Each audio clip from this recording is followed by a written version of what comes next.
Saudações dermatológicas e, por que não, saudações da cirurgia estética facial. Meu nome é Tiago Gondim, eu sou médico dermatologista e sou coordenador das pós-graduações em dermatologia da Faculdade CBMS. Estamos aqui para a segunda aula do curso CBMS Marketing Médico. E agora vamos ver o marketing médico na prática. Quais são os conceitos, o que o médico pode fazer, quais são suas alternativas para publicizar em redes sociais, como fazer sucesso nas redes agindo de forma ética. Esse é o grande divisor de águas, esse é o grande desafio. Como fazer sucesso sem infringir a ética.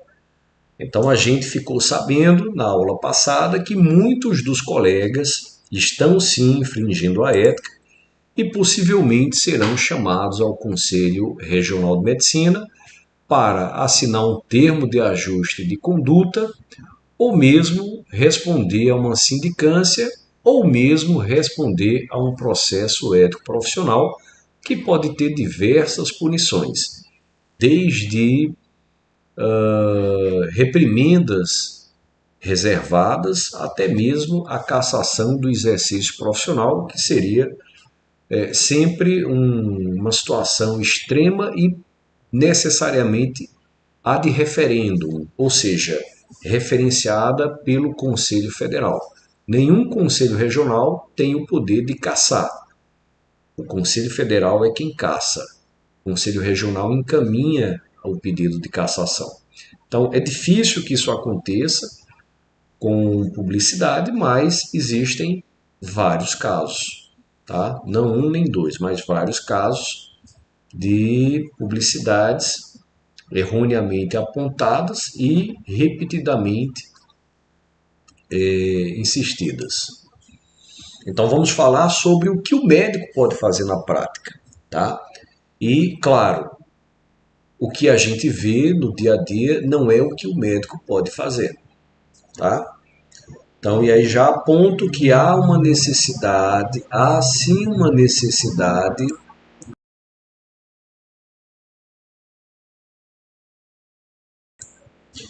de denunciação ao Conselho Regional. Uma situação muito complicada, uma situação vexatória, inclusive. Mas vamos à nossa discussão. Então, algumas diretrizes e boas práticas e cuidados da era digital. Então, houve uma modificação nos últimos 10 anos, houve uma grande modificação nos últimos 20 anos e houve uma modificação colossal nos últimos 30 anos. Então, a gente parte de uma possibilidade de publicidade a partir de carros de som, panfletagem, ou algo que era muito caro, a propaganda televisiva, a propaganda em revistas, né? Então o médico terminava fazendo uma propaganda quase que residual, por conta de as propagandas baratas serem muito complicadas em termos até de bom nome, até em termos de autoridade, né? Então fazia uma panfletagem, mostrava quase que um desespero do profissional. Mas hoje nós temos à disposição verdadeiros canhões, verdadeiras armas de alcance, digamos assim, em massa, que são as redes sociais, que são as big techs.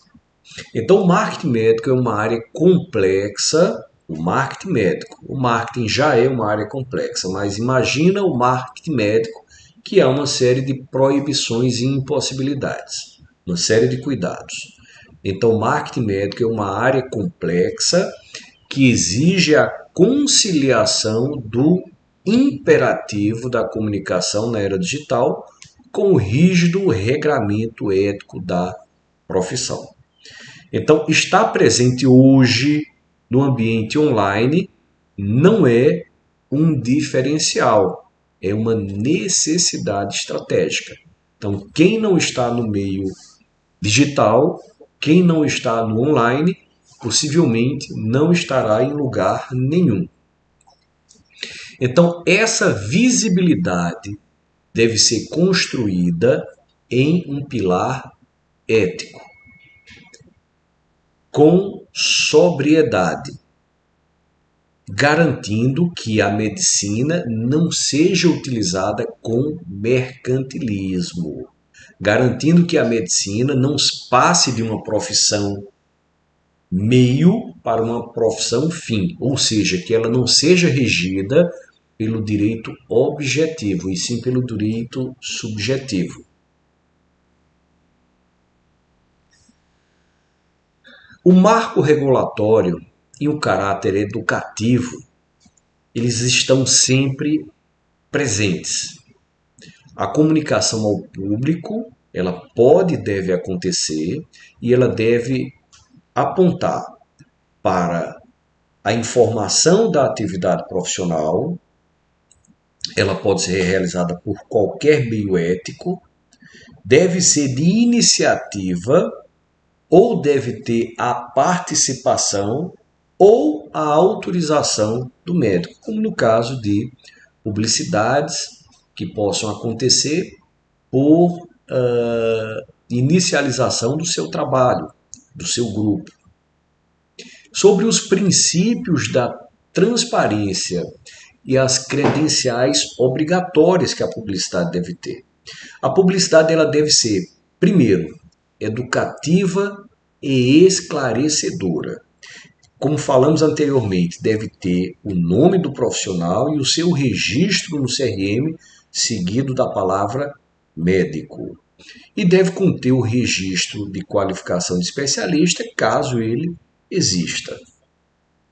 A publicidade poderá ter o objetivo de formação, manutenção ou ampliação da clientela sem gerar a situação de se angariar clientela.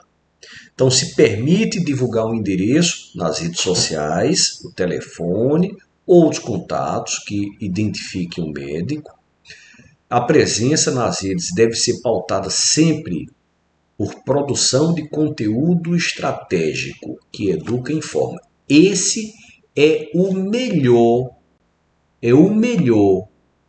mote para uma boa publicidade médica. É o médico que fala sobre situações, sobre problemas, é o médico que informa, que gera um conteúdo bom para a sua audiência. Não aquele médico que está só mostrando as coisas que ele faz e que faz bem feito e sempre fazendo propaganda de alguma coisa que o paciente terá que pagar por isso. Então, o médico que quer ser autoridade e não simplesmente ser celebridade, ele inaugura um conteúdo estratégico para a sua audiência. Então, esse marketing nas redes, a ele é permitido utilizar fotografia ou vídeos com detalhe do ambiente de trabalho, da imagem, da própria equipe.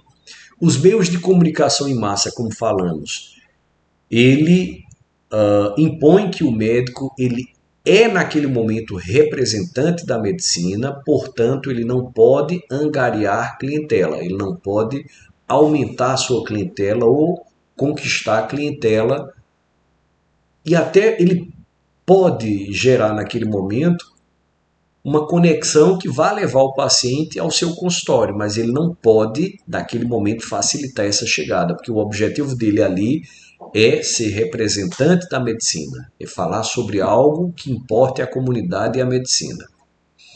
O médico sempre deve declarar seus conflitos de interesse, e aí nós já vimos algumas das práticas proibidas, que visam coibir sensacionalismo, autopromoção, concorrência desleal e conteúdo inverídico.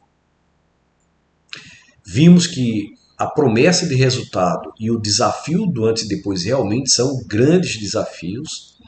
A medicina é uma ciência de meio e não de resultados, então não podemos prometer sob nenhuma alegação ou desculpa a promessa, o resultado.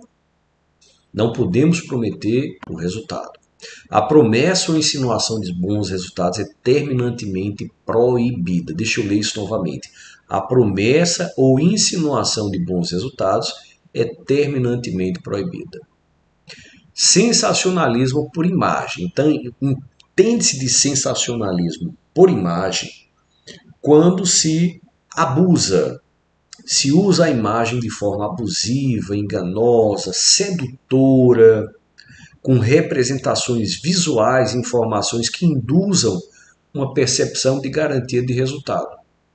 Então, colocar fotografias de modelos, de mulheres bonitas, de homens apresentáveis, é, na realidade, uma forma de levar o paciente a crer que os seus resultados serão similares aos das fotografias. E, como eu falei para vocês, eu tive uma conversa com dois fiscais do Conselho Regional de Medicina e eles me confidenciaram que já existe uma noção da justiça, dos magistrados, que a fotografia da publicidade é sim promessa de resultado. A fotografia da publicidade é sim promessa de resultado, mesmo que a fotografia seja de um modelo ou de uma modelo. A proibição do antes e depois. Então, como era antigamente? A regra geral, lá daquele manual de publicidade médica, que era a resolução 1974 de 2011, que antecedeu a 2336 de 2023, vedava explicitamente a publicação de imagens de antes e depois. Não podia. Hoje pode. Contudo, essa proibição ela era boa, porque ela evitava que houvesse uma promessa de resultados. E hoje a fotografia de antes e depois é considerada, ou as fotografias são consideradas, promessas de resultados. Colocar o resultado de uma cirurgia bem feita é convidar o paciente a ter uma cirurgia bem feita. Claro, todos queremos cirurgias bem feitas, mas nem sempre elas vão acontecer. E quando o paciente não tem um resultado que ele acredita que seria o similar ao da fotografia, mesmo não sendo possível, ele pode processar e ele tem ganhado do médico.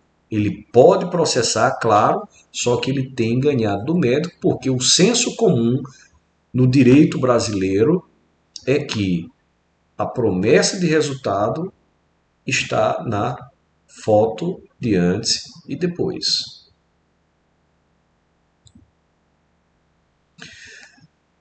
Então, com a resolução 2336 de 23, houve a permissão do uso da imagem do paciente ou dos seus bancos de dados de imagens com finalidades educativas e com autorização do paciente.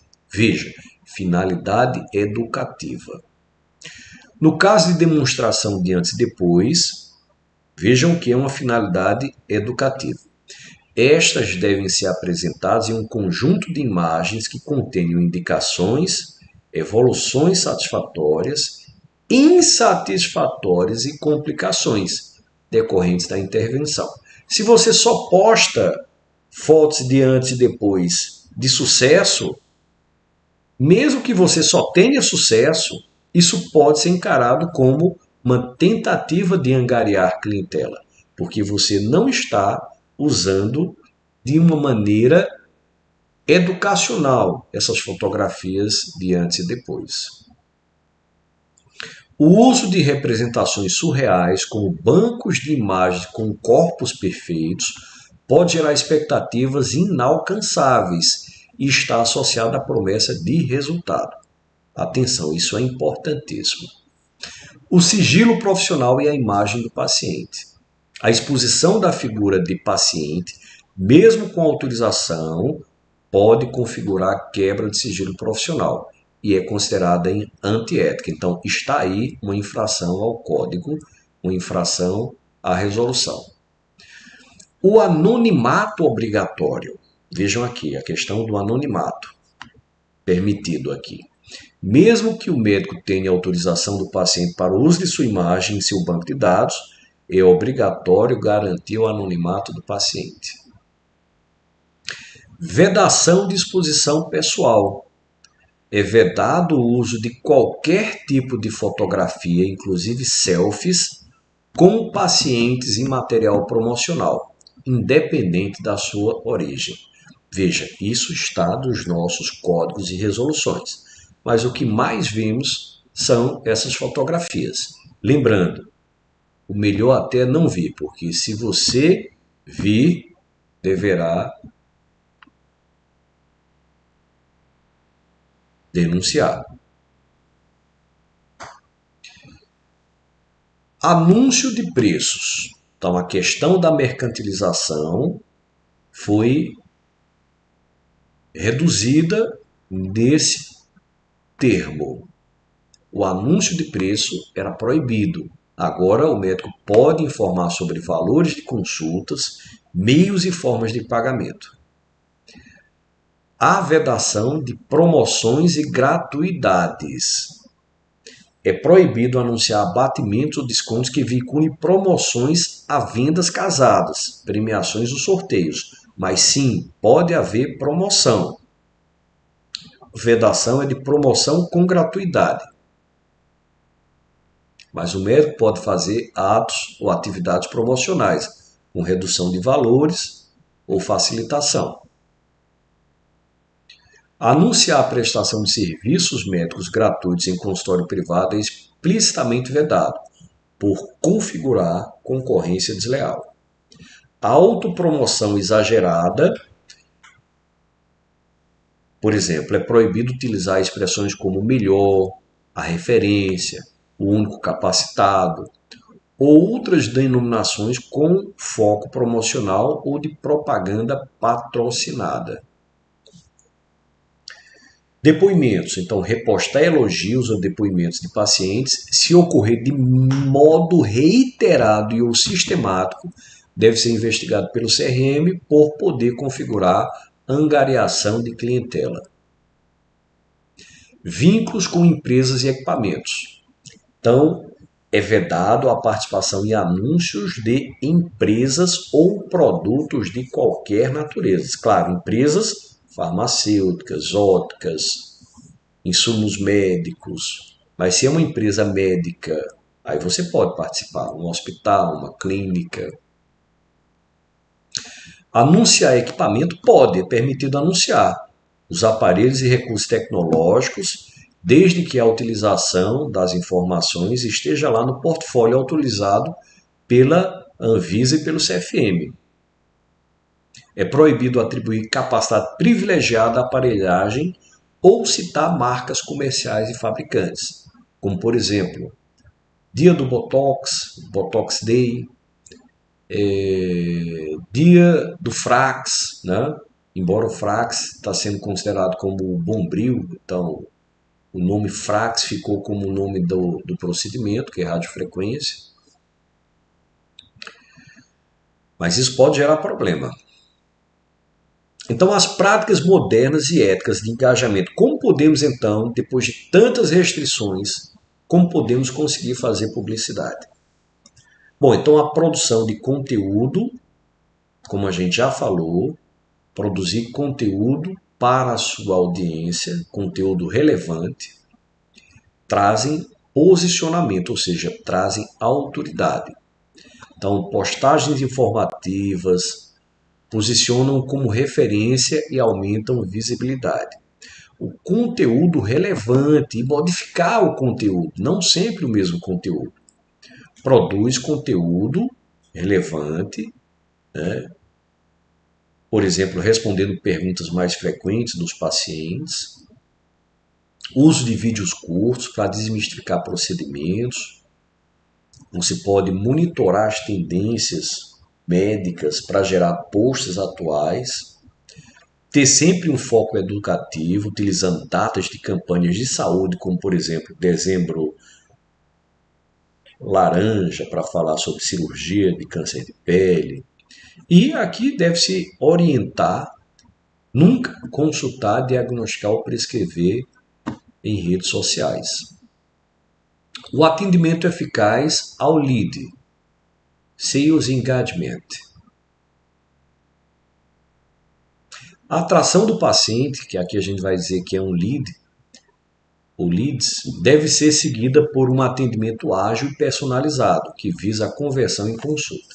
Então, se você faz publicidade em redes sociais e você visa converter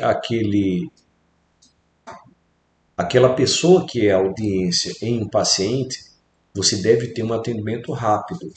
E o médico, sabidamente, não consegue fazer esse atendimento. Então, você tem que investir em um sistema que possa conversar com o paciente enquanto você está trabalhando.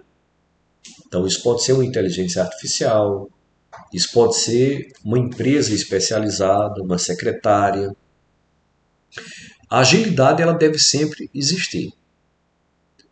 Então, a automação pode ser usada, mensagens de boas-vindas no WhatsApp, mas deve haver, posteriormente, a conexão com um humano.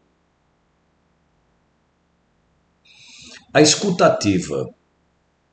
Antes de oferecer soluções, o profissional deve entender as dores e preocupações do paciente, demonstrando interesse genuíno. Então, essa escutativa pode ser respaldada nesse contato com o cliente, nas redes sociais ou afins.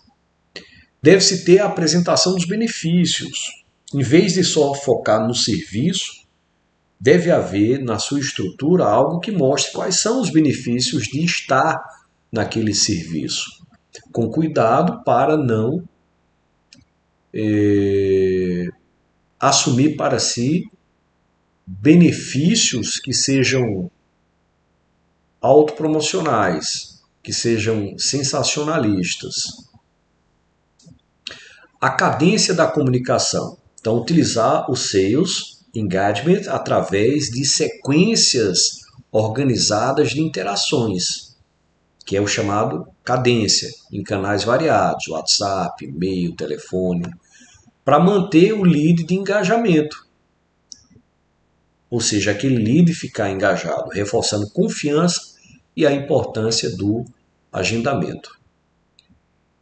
Papel da Codame. A Codame tem papel de orientação e de fiscalização. Então, a Codame, Comissão de Divulgação de Assuntos Médicos, ela deve fazer parte de uma avaliação e uma consulta, ou seja, o médico pode perguntar à Codame o que pode ou não publicar, e ela deve também fiscalizar, ela deve rastrear divulgações. Então, tenho certeza, uma hora ou outra, a Comissão de Divulgação de Assuntos Médicos vai olhar o seu perfil. Bom, então, essa foi uma parte um pouco mais rápida. Passaremos a seguir a nossa terceira aula do curso CBMS em Marketing Médico, onde vamos discutir algo mais centrado às possibilidades da nossa atuação. Então, espero vocês na próxima aula. Meu nome é Tiago Gondim, eu sou médico dermatologista, coordenador das pós-graduações do CBMS.